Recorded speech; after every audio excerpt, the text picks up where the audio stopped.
pacifiste. Il y a un peu plus d'un siècle, à la 11e heure du 11e jour du 11e mois de 1918, sur les champs de bataille, le son du clairon retentissait. L'armistice entrait en vigueur. Après 4 ans, les combats cessaient enfin. La Première Guerre mondiale s'achève et laisse derrière elle un monde dévasté, une terre jonchée de cadavres. Le bilan de ces 4 années de folie meurtrière ne peut qu'inspirer l'effroi, l'horreur.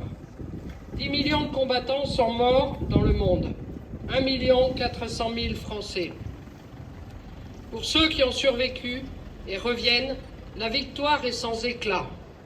Il n'y a pas de liesse pour les mutilés.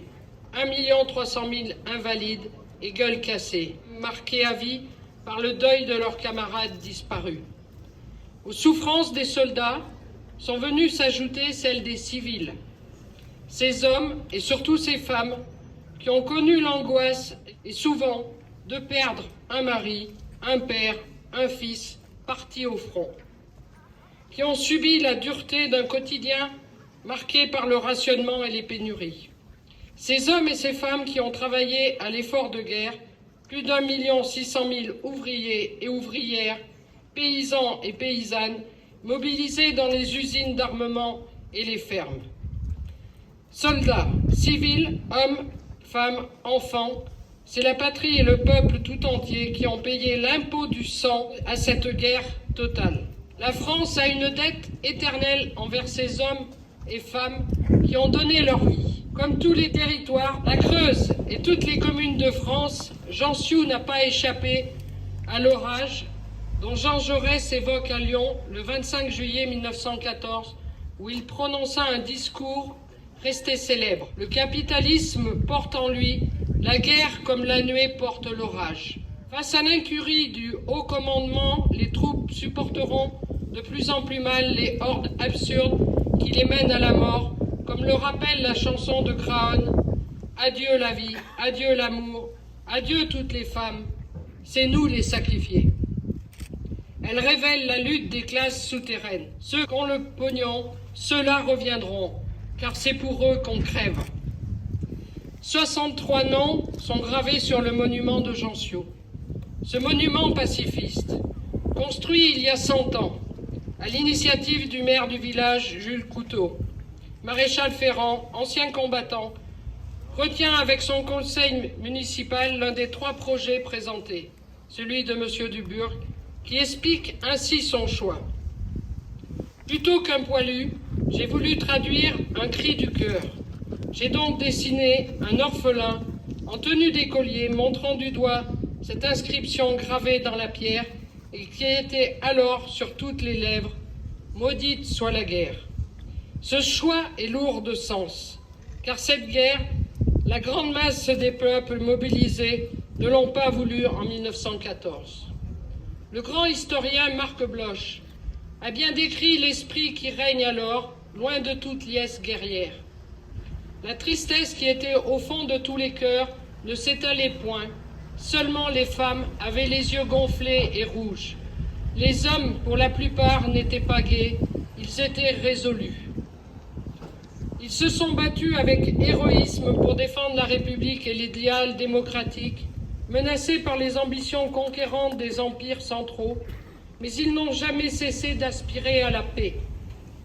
C'est ce désir de paix qui leur ont permis de tenir et d'endurer toutes les rigueurs du combat. Le soldat ne se bat ni pour l'Alsace, ni pour ruiner l'Allemagne, il se bat pour l'honnêteté, par habitude et force, écrivait ainsi un jeune officier en janvier 1916. Quel plus bel hommage à la décence ordinaire du peuple. Et c'est ce même désir de paix qui a continué à animer les anciens combattants après 1918, lorsqu'ils tiraient de leur expérience la seule leçon qui vaille, plus jamais la guerre, plus jamais ça. Nous sommes réunis aujourd'hui pour réaffirmer notre combat pour la paix à travers le monde et pour rendre hommage à tous les poilus et à leurs camarades qui, mutins ou déserteurs, mus par un choix résolu ou par le découragement, ont désobéi. Près de 1000 d'entre eux payèrent cette désobéissance de leur vie après des jugements qui n'avaient rien de la justice.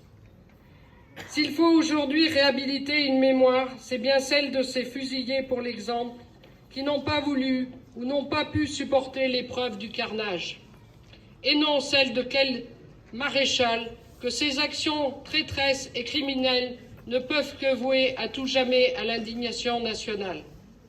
Ce que les survivants de l'enfer des tranchées auraient voulu, plus que tout, c'est que nous commémorions l'ensemble des souffrances de ces années 1914-1918 et celles des combattants et combattantes de tous les conflits menés pour la défense du territoire national.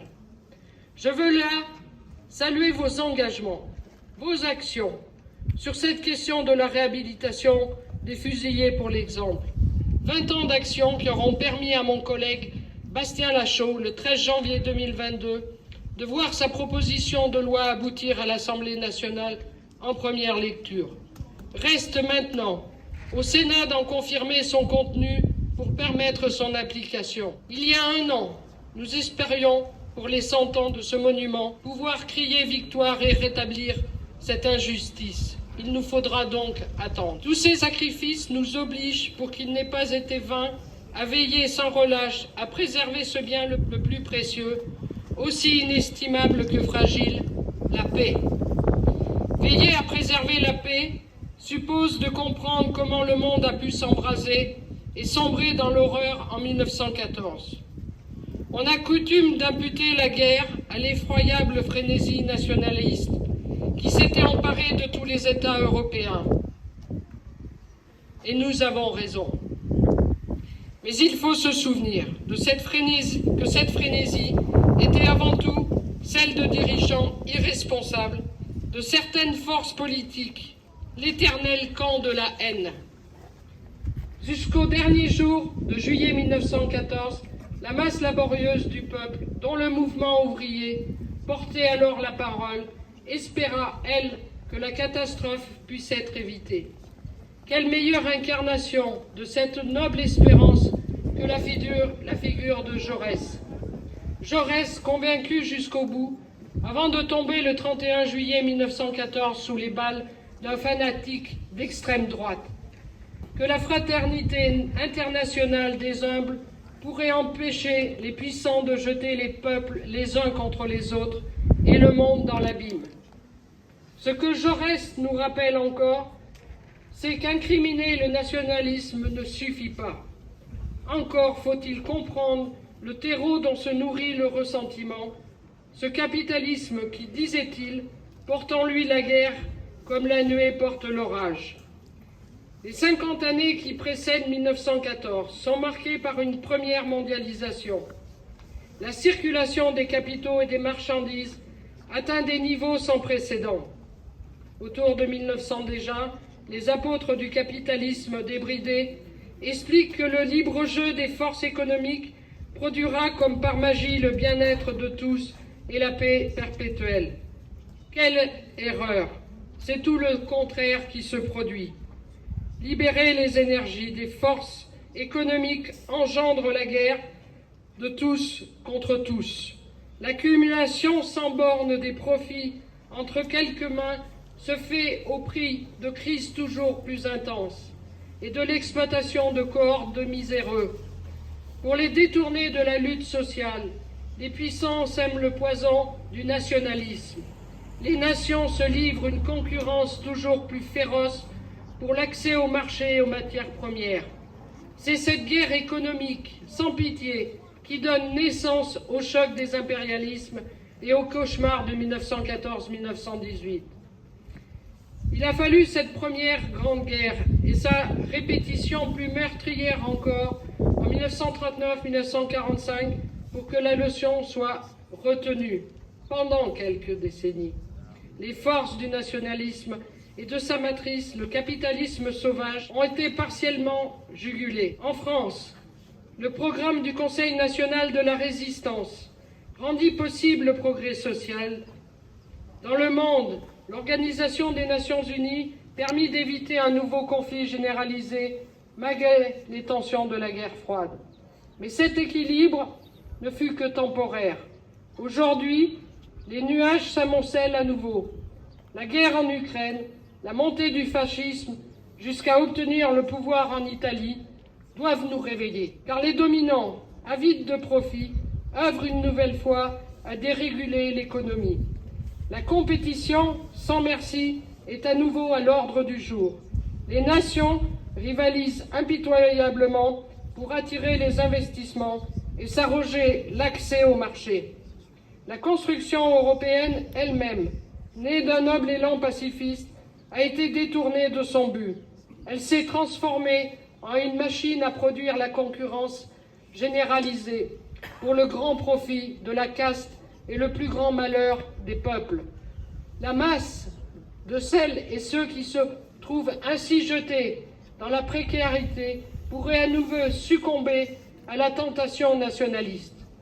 Empêcher que les mêmes causes produisent les mêmes effets qu'en 1914-1918 et préserver ainsi la paix, telle est aujourd'hui notre ardente obligation. 104 ans après 1918, il nous faut retenir la leçon afin d'empêcher que la catastrophe ne se répète. Jaurès disait « Il n'y a qu'un moyen d'abolir la guerre entre les peuples, c'est abolir la guerre économique, le désordre de la société présente. Vite et vive la 6e République, maudite soit la guerre !»